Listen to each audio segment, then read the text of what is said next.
ঢাকা খুব পুরনো শহর। সেখানে অনেক কবি, কবিতে কবিতে অন্ধকার ঢাকা।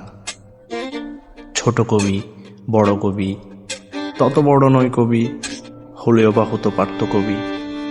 আগে পিছে, ডাইনে বাঁয়ে, সেখানে কেবল কবি আর কবি।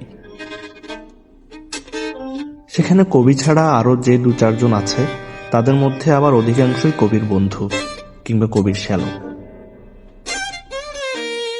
পুরনো ঢাকায় নতুন জায়গা ধানমন্ডি। ধানমন্ডিতে অনেক কবি, কবিতে কবিতে ছয় লাভ। সেই ধানমন্ডিতে থাকে কমল কুমকুম। তার নাম শুনে তার জাত ধর্ম, সে পুরুষ না স্ত্রী, কেউ বুঝতে পারে না। তাতে কমল কুমকুমের কিছু আসে যায় না। ঢাকা খুব পুরনো শহর। সেখানে তাকে চমৎকার মানিয়ে যায়। সে সেখানে থেকে যায়, বার করে আনে নতুন কাগজ।